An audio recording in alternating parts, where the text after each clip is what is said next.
दादी माँ, आज आप हमें कोई परी की कहानी सुनाइए ना। कोई जादुई कहानी जिसे सुनकर हम बहुत ज़्यादा खुश हो जाएं। आप इतनी अच्छी अच्छी कहानियाँ सुनाती हैं, लेकिन आज आप कोई हमें अलग कहानी सुनाइए।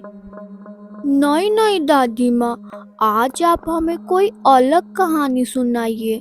कल ही तो आपने हमें जादुई लाठी और परी की कहानी सुनाई थी, लेकिन आज हमें कोई अलग कहानी सुनाइए। ठीक है बच्चों, आज मैं तुम लोगों को कुछ अलग तरह की कहानी सुनाऊंगी। लगता है तुम लोग परी की कहानी सुन सुन के बोर हो चुके हो। अच्छा चलो, अब तुम लोग ये तो बताओ कि तुम लोगों को किस तरह की कहानी सुननी है।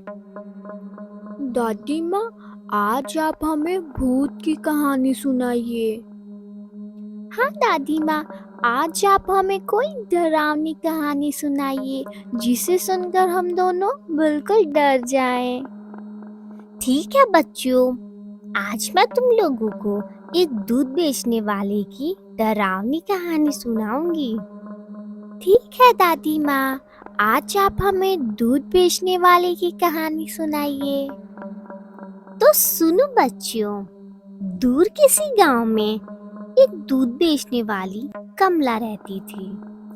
वो हर रोज शाम को दूध बेचने पास वाले गांव में जाती थी। क्योंकि उसका गांव छोटा था और पास वाला गांव काफी बड़ा था, इससे उसकी दूध की बिक्री काफी अच्छी होती थी।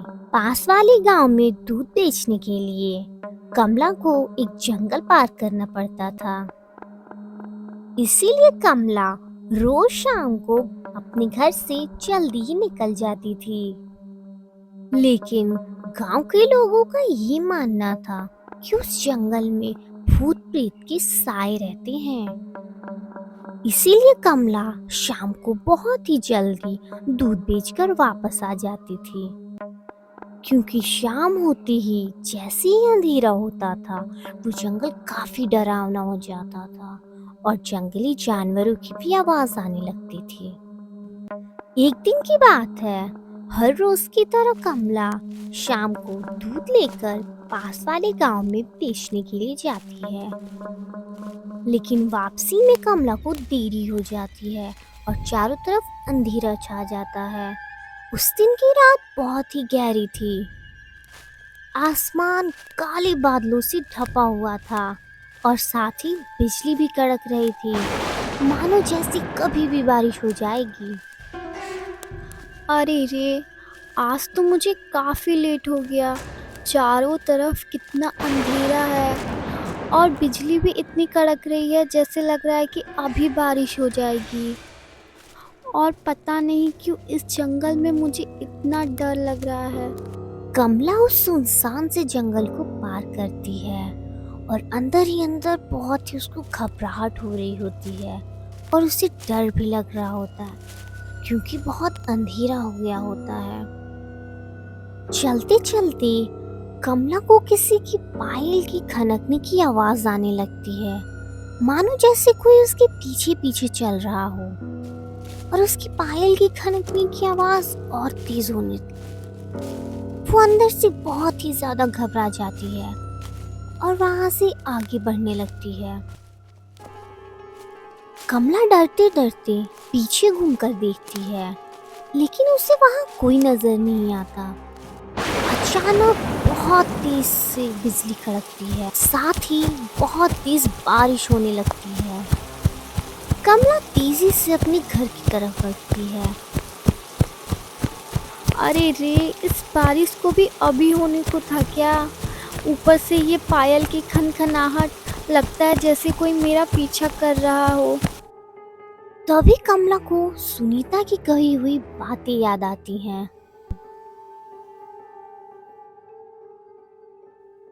अरे कमला दीदी, घर के बाहर इतनी देर से क्यों खड़ी हो? किसका इंतजार कर रही हो आप? अरे दीदी, मैं अपने बच्चों का इंतजार कर रही हूँ। अभी तक घर नहीं आए। घर आ जाते तो मैं जल्दी से पास के गांव में दूध देकर घर वापस आ जाती। अरे कमला दीदी, आप कब से शाम को दूध बेचने जाने लगी? आपको पता नहीं है उस जंगल के बारे में कितनी अफवाह उड़ी है? कैसी अफवाहों की बात कर रही हो सुनीता दीदी? अरे कमला दीदी, आपको नहीं पता उस जंगल में कोई चुड़ैल रहती है। उसके पायलों की खनखनाने की आवाज आती है। जब आधी रात होती है तो वो निकलती है अपने शिकार के लिए। पता नहीं आप कैसे जाती हैं। अरे दीदी, आप फिक्र मत करिए, मैं अंधेरा होने से पहले ही दूध सबको पहुंचाकर घर वापस लौट जाती हूँ। चलो ये तो अच्छी बात है कमला दीदी। सुनीता की वो बातें याद करके कमला और भी ज्यादा घबरा जाती है और उसे बहुत डर लगने लगता है। वो तेजी से वहां से भागती है अपने घर की ओर। भागते भागते कमला थक हार के जमीन पर गिर जाती है और वहीं बेहोश हो जाती है। अगले दिन सुबह कमला की आंख खुलती है तो उसके सामने उसका पति हरिया खड़ा होता है। मैं यहाँ कैसे आ गई? मैं तो जंगल में थी और वहाँ पर किसी की पायल की खनखनाहट की आवाज भी आ रही थी। बताइए ना, मैं यहाँ कैसे आ गई? अरे भाग्यवान, तुम घर पे हो, जंगल में नहीं। तुम कल रात को घर वापस नहीं आई थी तो मैं तुम्हें ढूंढने के लिए जंगल की तरफ गया था। तुम वहीं पर बेहोश थी, फिर मैं तुम्हें घर ले आया। लेकिन वो पायल की आवाज जो मेरे पीछे आ रही थी और मेरे पीछे जैसे कोई तेजी से दौड़ रहा था, वो क्या था?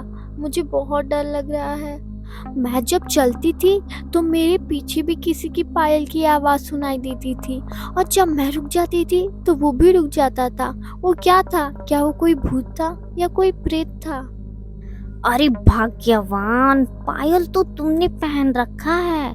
जब तुम चलती थी तुम्हें तुम्हारी ही पायलों की आवाज आती थी और जब तुम रुक जाती थी तो तुम्हारे ही पायलों की आवाज आनी बंद हो जाती थी। इसे ही सोच सोच कर तुम इतना ज्यादा डर गई थी और ये तुम्हारा बस एक वहम है।